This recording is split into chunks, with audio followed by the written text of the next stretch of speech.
안녕하세요. 정보가 세상을 바꾼다의 인포뱅크입니다. 이번에 전해드릴 내용은 화웨이 임원의 뜻밖의 고백, 중국 5G 통신망은 가짜, 한국 반도 못 따라갔다에 대해서 한번 알아보겠습니다. 여러분의 구독, 좋아요 한 번씩 꼭꼭 눌러주시고 이야기를 시작을 해보겠습니다.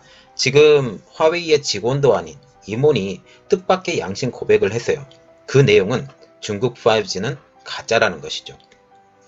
이런 양심 고백을 했는데, 자, 지금 보시면 그분은 이렇게 말을 했어요. 화웨이를 포함해서 중국의 5G 서비스가 가짜이고 서툴고 한국과도 큰 격차가 있음을 시인을 한 것이죠. 신화닷컴에 따르면 화웨이 딩원 상무이사 및 통신망사업부문 총재는 10월 14일 날 베이징에서 열린 2020년 중국 국제정보통신박람회 개막식 연설에서 이같이 밝혔다고 합니다. 그러면 왜 이분은 이렇게 말했을까에 대해서 한번 알아보겠습니다. 이 화웨이 임원인 딩잉 총재는 중국은 세계 최대 규모의 5G망을 구축은 했다.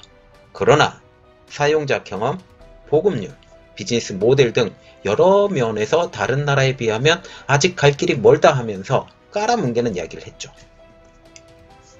딩원 총재는 중국 5G에 대한 문제점을 다음과 같이 분석을 했는데요. 세 가지로. 첫 번째, 거짓으로 가득 찼다. 두 번째, 기술이 미숙하다. 세 번째, 기술에 대한 수준 차이가 명확하다에 대해서 말을 하고 있습니다. 자, 그래서 딩원 총재는 중국의 5G에 대해서 이렇게 설명을 하고 있어요. 중국의 5G 서비스 가입 수는 벌써 1억 5천만 명이나 된다. 그런데 대다수의 가입자들이 4G LTE 스마트폰을 사용하고 있기 때문에 5G 서비스는 무용지물이다 라고 지금 얘기를 하고 있어요. 이렇게 되는 것은 조금 웃기는 일이죠. 5G 통신 장비를 이용해서만 이 서비스를 이용하고 있는데 서비스 가입자는 1억 5천만 명. 그런데 대부분의 가입자들은 4G LTE 스마트폰. 이건 말도 안 되죠. 어떻게 이상합니다. 그리고 또한 5G 스마트폰을 쓰는 사람들도 대다수가 거주 지역이 앵커 부스터 셀 환경이 없어 여전히 LTE급 서비스를 이용한다라고 지적을 하고 있어요. 그러면 이 앵커 부스터 셀 환경이란 무엇인지 좀 알아봐야 돼요. 4G LTE망을 이용해서 5G 서비스를 이용하는 기술. 자, 지금 계속 이야기를 했었던 게 Non-Safety 언론과 Safety 언론에 대해서 제가 계속 이야기를 이전에도 많이 드렸어요. Safety 언론이라는 것은 4G LTE를 사용하지 않고 5G LTE 단독으로 사용할 수 있는 통신망을 Safety 언론이에요. 그런데 Non-Safety 언론이라는 것은 4G LTE망을 이용해서만 5G 서비스를 이용할 수 있어요. 그래서 이 앵커 부스터 셀 환경이 되게 중요한 것이 이 Non-Safety 언론에 반드시 필요한 제품이다 라고 말을 하고 있죠. 그래서 즉 현재 중국에 깔려있는 5G는 Non-Safety 언론 환경에서 5G입니다. 그래서 이전에 이렇게 얘기를 했었죠. LG U+죠. LG U+가 화웨이 제품을 계속 써야 하는 이유에 대해서 항상 이야기를 했었던 것이 Non-Safety 언론이기 때문에 이 4G LTE망까지 통째로 갈아야만이 이렇게 5G 서비스를 이용할 수 있다 라고 했는데 작년 말에 이게 바뀌었죠. Safety 언론으로 바뀌면서 어떻게 됐어요? 5G 단독으로 이 셀망을 유지할 수 있기 때문에 비용 측면으로는 조금 더 들 수는 있지만 더 선명하고 더 명확하게 이렇게 나올 수 있다 라고 지금 말을 하고 있어요. 이것은 다시 본론으로 돌아와서 앵커 부스터 셀 환경이 동반되지 않는다면 제대로 된 5G를 구현할 수 없다라는 반증이 되기도 하죠. 그래서 지금 앵커 부스터 셀 환경이 없는 지역이 상당히 많기 때문에 중국 내에서 제대로 된 5G 서비스를 이용하는 사람들은 그렇게 많지 않다. 이렇게 많이 1억 5천만 명이라 되는 숫자가 5G를 신청을 해서 사용을 한다고 할지라도 실제로 5G를 사용하는 사람은 그렇게 많지 않다라고 지금 얘기를 하고 있어요. 이 앵커 부스터 셀 환경은 지난 2015년 SK 등에서 선보였습니다. 그래서 3사가 다 선보이고 있죠. 5G도 이 기술을 개발을 했지만 중국 내 보급률에 대해서 만족스럽지 않다라는 자체 평가까지 나올 정도예요.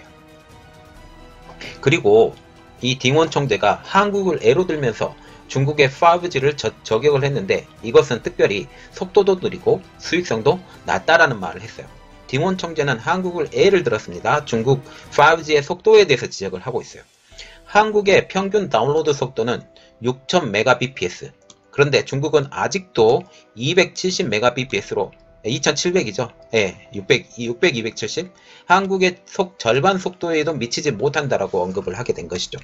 또한 5G 사용자 수도 언급했는데 9월 말까지 한국의 5G 이용자는 전체 사용자 중 25%에 달하지만 중국은 아직도 8%가 되지 않는다라고 지금 밝히고 있어요. 물론 전체 숫자에 따르면 중국이 훨씬 많아요. 인구가 훨씬 많기 때문에 그렇습니다.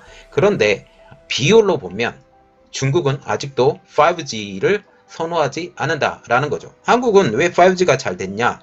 그 이유가 있어요. 새로운 물품이 나올 때 4G LTE 폰이 안 나왔어요. 그래서 지금 이것에 대해서 불만을 많이 갖고 있는데 어쨌든 이런 내용들입니다. 또한 이분은 중국의 5G 비즈니스 모델에 대한 언급도 했는데요.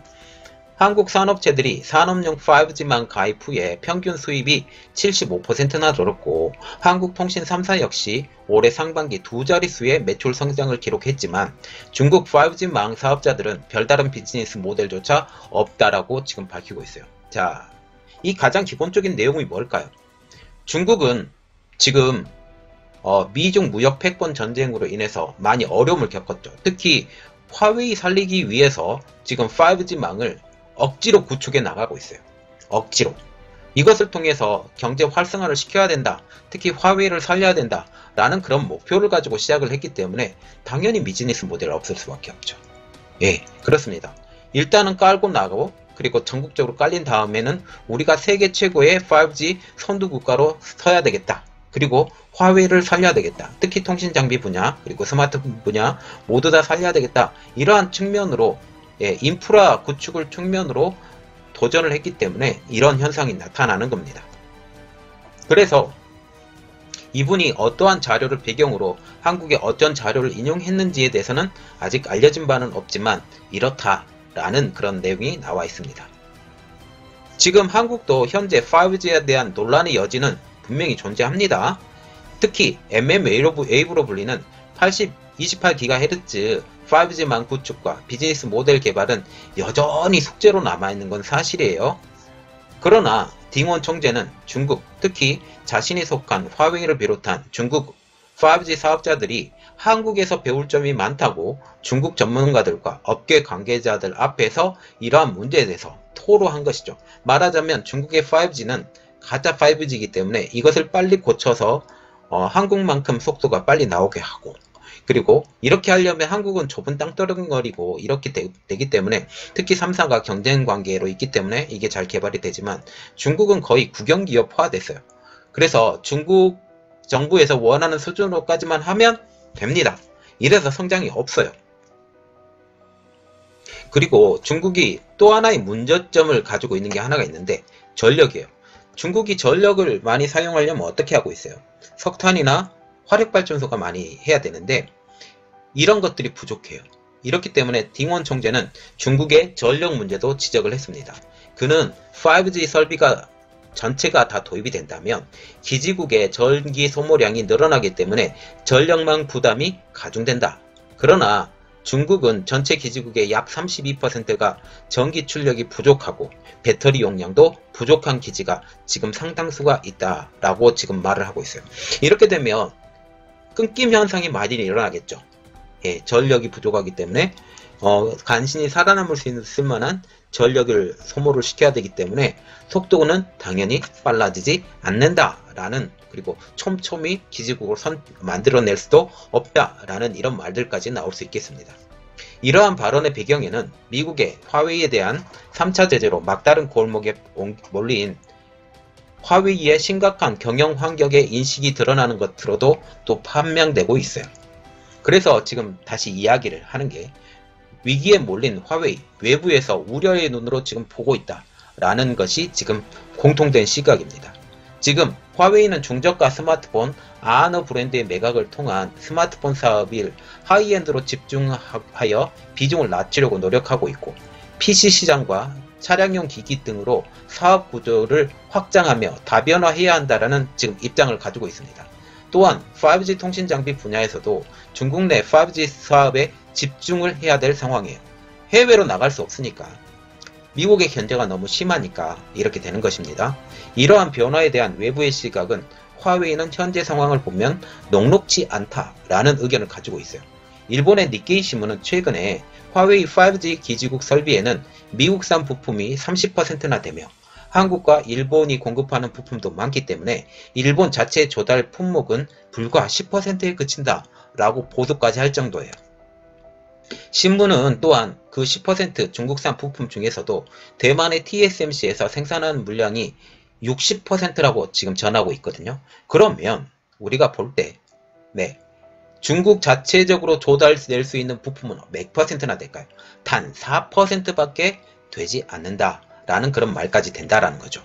그래서 화웨이는 이러한 것에 대해서 이동통신기지국 장부에 들어가는 반도체 칩 재고를 수년치 축적하고 있고 당분간은 영향이 제한적일 것이라고 지금 화웨이에서 공식적으로 발표를 했어요. 그러나 외부에서 보기에는 결코 녹록지 않다. 지금 화웨이가 가지고 있는 재고치는 6개월에서 1년이면 바닥이 날 것이다 라고 지금 말을 하고 있습니다. 그렇지만 화웨이 주장을 그대로 믿는다고 할지라도 반도체 칩은 지금 하루가 다르게 변화하고 있어요. 그래서 시간이 1년이 지나고 2년이 지나고 이런 시간이 지나게 되면 새로운 반도체 칩을 장착한 외국 제품과 기존 반도체 칩을 장착한 화웨이 제품과의 경쟁을 하게 되는 순간이 오게 된다는 거죠. 그래서 이런 말이 나오고 있어요. 암울한 화웨이 통신 장비의 미래. 그 이유는 미국의 제재. 화웨이는 지금 현재 미국의 제재 때문에 어려움을 겪고 있죠. 이 배경에는 화웨이가 중국 공산당과 중국 정부에 협력해서 중국을 위한 산업 스파이 행위를 해왔기 때문에 공산당 상하 인민해방군과 연계가 되었다는 주장 때문입니다. 이에 대해서 미국은 미국 장비와 기술을 사용하는 대만의 TSMC를 압박하면서 화웨이의 부품과 설비 공급을 중단한 상태이죠.